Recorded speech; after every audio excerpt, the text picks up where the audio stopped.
Hi, I'm Joe Ellison, and I'm back to read another excerpt from my latest novel, Mr. Lake, a fantasy of childhood in the 1960s.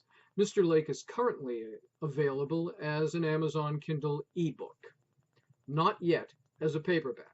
However, I've already ordered the paperback proof from Amazon, should have it within the next day or two, and then the availability of the paperback edition will follow within a few days. So it's coming.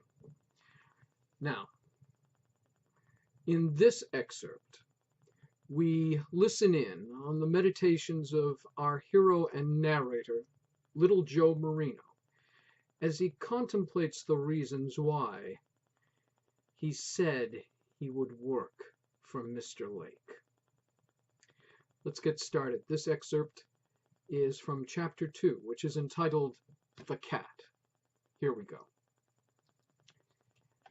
Ever see a peach seed inside a peach pit?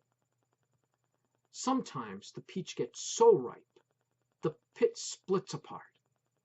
When it does, you can see the seed lying cradled against the inside of the pit, fit into it so perfect it's hard to believe.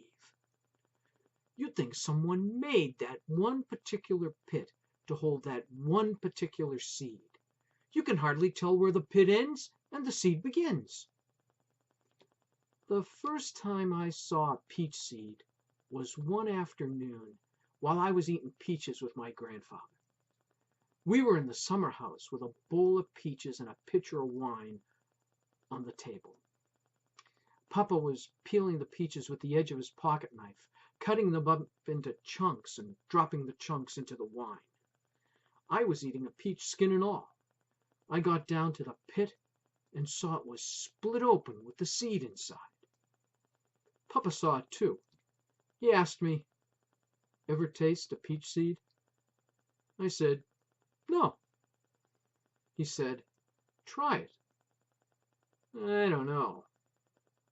"Go ahead," he said, like I'd be a Pitacuzu baby if I didn't. I had no choice. I popped the seed into my mouth and bit down on it. It didn't waste any time. It was terrible from the get-go. It was the most terrible thing I ever tasted. The most terrible, the most horrible, the most bitter thing I ever tasted. It was so bitter, I can't tell you how bitter it was. My whole face twisted up like when you wring out a washcloth. I couldn't get it untwisted. I couldn't open my eyes. I couldn't talk.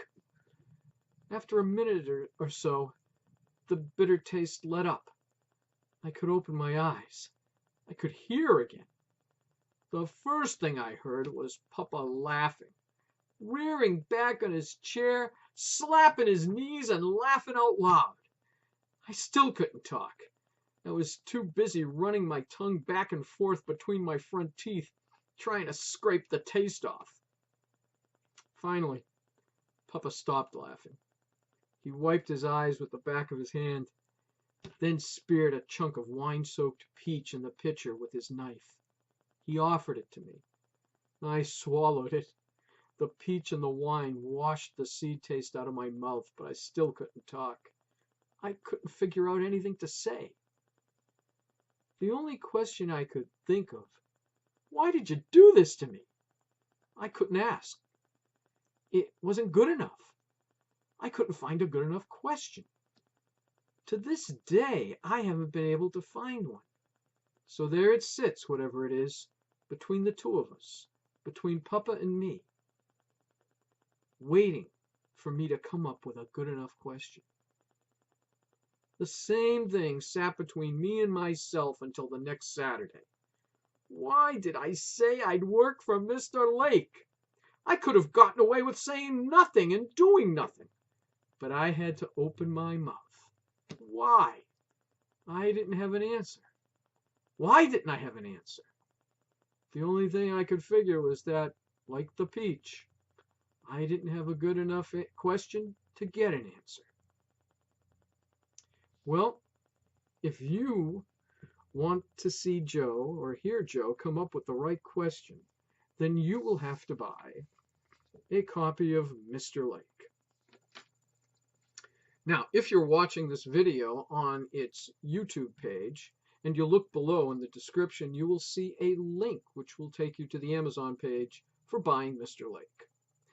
Also down in the description below, you will find a number of other links to my other works, to my Amazon author page, to my website, where I've been doing some work recently. I haven't been neglecting it, and I would like you to visit. Also, if you're on the YouTube page, go down below and click the like button and the subscribe button. I'd appreciate it a great deal. Well, that's it for today, and I'd like to thank you for stopping by, and I hope to see you again real soon.